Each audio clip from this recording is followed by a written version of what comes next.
Hello everyone and welcome to another very nice game from round 9 of the 2022 Tata Steel Chess Tournament. You guys requested. It's Anish Giri versus Sam Shankland, both of them doing well in the tournament so far. Shankland only lost one game, his first round game against Vidit, and then he drew 7 games in a row, and Giri is on a winning streak currently, so let's see how this one plays out.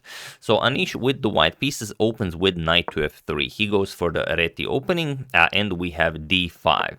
Controlling the center, as one usually does when white doesn't grab the center with the pawns. So g3, Anish goes for the King's Indian attack, and now g6. Black will also fianchetto his bishop, bishop g2, bishop g7, and now Anish castles. We have e5, black grabs the full center. In the olden days, this was considered a hyper-modern approach to chess, where white doesn't control the center with the pawns, but rather with the pieces, and then later on he can undermine those pawns. But nowadays, it's a very standard stuff. So here we have d3 and now knight to c6.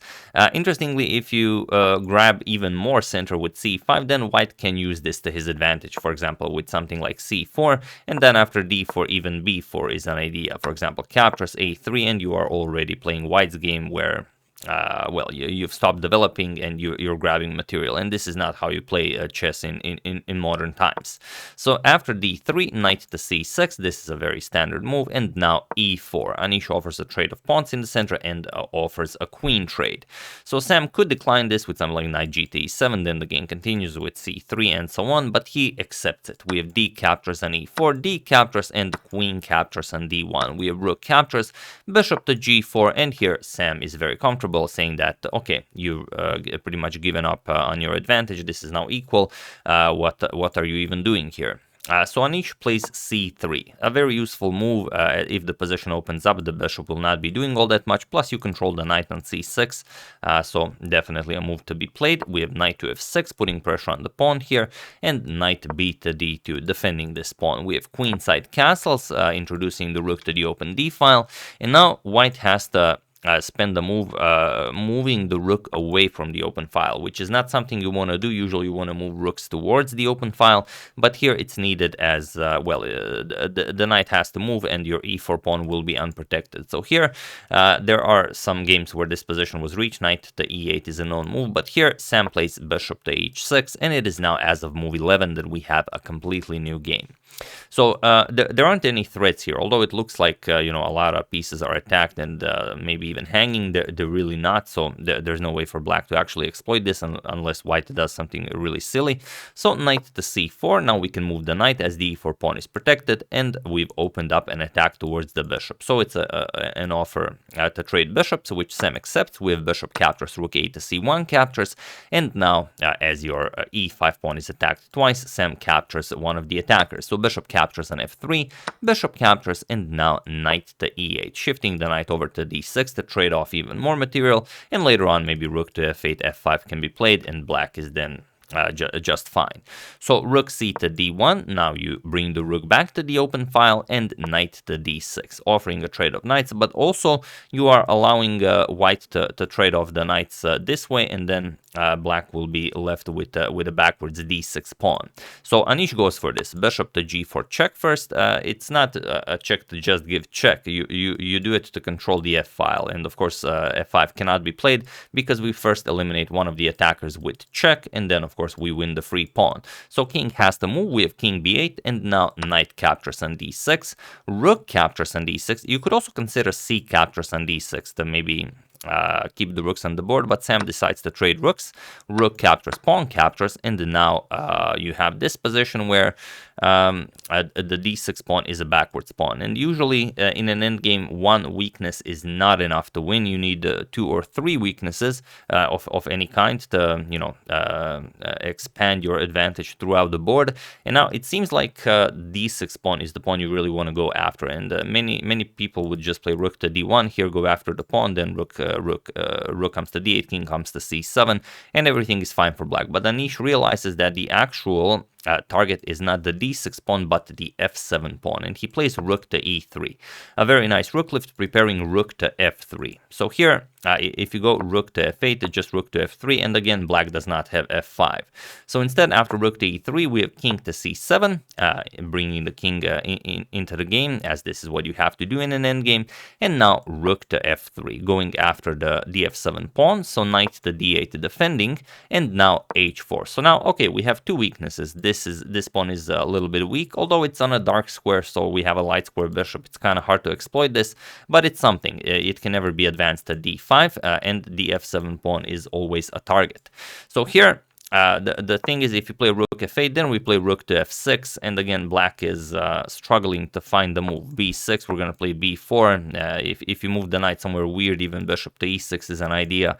So it's hard for black to play this, but maybe this passive approach is the best for black here. But Sam doesn't think that passive is the way to go here, and he starts with a pawn sacrifice. He plays d5, and okay, he will gain some space. White will lose control of the f5 square. He will be able to push f5, so he gives up this weaker pawn to remove this weakness and create a very powerful pawn chain. So here Anish accepts it. We have e captures on d5, and now f5. So okay, now you have the very nice pawn chain, but will you be able to win your pawn back? So here, bishop back to h3. For the moment, the bishop is out of the game, but you can always play bishop g2, bishop to f1, and reintroduce the bishop back into the game. So king d6, gaining a lot of activity with the king, and now c4, defending the pawn here. And now the thing is, if, for example, king to c5, then we play bishop f1, and the pawn is nicely defended. If e4, then we play rook to b3, and everything is perfectly fine for white. But maybe again, this isn't so bad for black. Here, we have b6, and now Anish has a way of seizing the day, but it's not easy. As you can see, the position is pretty crazy. He's up a pawn, but there is one move that really allows him to fight for advantage. So feel free to pause the video and try to find this idea while I give you a couple of seconds. So for those of you who were able to do it, congratulations on spotting this very nice breakthrough. And for those of you who just want to enjoy the show, it is not pawn to b4. I know you guys were interested in that. It's actually g4. So like b4, but on the other side of the board. And now you're just threatening to win a pawn here. And you're saying, okay, if you capture here, I'm going to capture back. And now I have the semi-open f-file for my rook. And I have all the activity in the world, where you're really struggling for moves. If your knight ever moves, we have the d6 square for our bishop, we have the f7 square for our rook, and not a lot of moves for black here. For example, if rook e8, preparing to advance the e pawn, we can just play king g2, let's say e4, rook f4, and now after king e5, we can play king to g3. And again, not all that much for black here. So instead, after g4, Sam decides to try another crazy idea. He plays knight to f7, and now g captures on f5. We have g5, and now rook back to a3, going after the a7 pawn. And now the problem is, if you play a5, we're just going to capture on g5. Knight captures bishop to g2, and white is just much better here. You're up 2 pawns. True, it's a doubled f pawn, but still, a pawn is a pawn. So instead, after rook to a3, Sam continues with his overextended plan. G captures on h4, rook captures on a7, and now knight to g5, putting pressure on the bishop here. So king g2, defending, and now rook to c8, going after the c4 pawn, but Anish just defends it and creates a beautiful pawn chain of his own. So b5, trying to mess up the pawn chain, but just rook to a6 check. And now, if you go king c5, which seems like something you want to do, you want to get the king deep into the position as possible, then f6 starts marching, and we open up an attack towards the rook here. Rook to f8 defending, and now rook c6 check. King b4 or d4, we're going to play d6, and you just can't stop both of the pawns. If rook captures on f6, d7, rook f8, rook to c8, and the pawn is queening. That's just it. So instead, after rook a6 check, king to d7 was played, but this isn't much better. We have f6 with check. We move the pawn with tempo. So knight captures on h3 if you don't want to give up the exchange. A knight captures, king captures, and now b captures on c4. But here Anish just played rook to c6, and he was in this position on move 34 that Sam Shankland resigned the game, and seemingly a spotless victory for Anish Giri in this round 9 of the Tata Steel Chess Tournament. So here you resign because if you capture the rook, then we play d captures on c6, and that's it.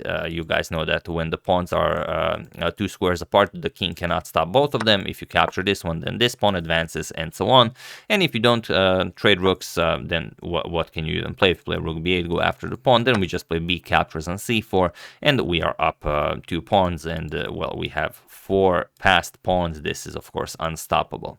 So after rook to c6, Sam resigned, and another beautiful victory for Anish in this great tournament. Interestingly, Sam was not in time trouble at all. He actually had more time than Anish throughout the game. So it's basically what this game is about is that Shankland just refused to play a very, very passive position. It's not that he would survive a passive position. It's just maybe there were better chances of surviving than this active pawn play. But that's never an easy thing to do. You really have to suffer a lot if you go for positions like this. And here it didn't work out. Anish picks up a point, and here are the standings after 9 rounds. So Magnus leading the tournament after that amazing game against Mamedyarov that we've checked out yesterday with 6.5 points. Anish in sole second with 6 out of 9, then with 5.5 Mamedyarov and Vidit, with 5 Karyakin, Caruana and Rapport, with 4.5 Yesipenko and Van Forest. With 4 Young Shistov Duda, with 3.5 Daniel Dubov and Sam Shankland, with 2.5 Pragnananda, and on 2 points Niels Grandelius. So those are the standings. Hope you enjoyed that. Really a nice game. Very happy I covered it. And yeah, thanks for watching. I would like to thank David Kimura, Thomas Earl, Trevor Furtado Souza, Nguyen Wok Khan, and William Rose for your contribution to my channel. Thank you a lot. I really appreciate it. As usual, you can check 2 of my previous videos here. Thank you all for watching, and I will see you soon, continuing the coverage of this spectacular event until it finishes. So thank you all. I will see you soon, and have an excellent rest of your day.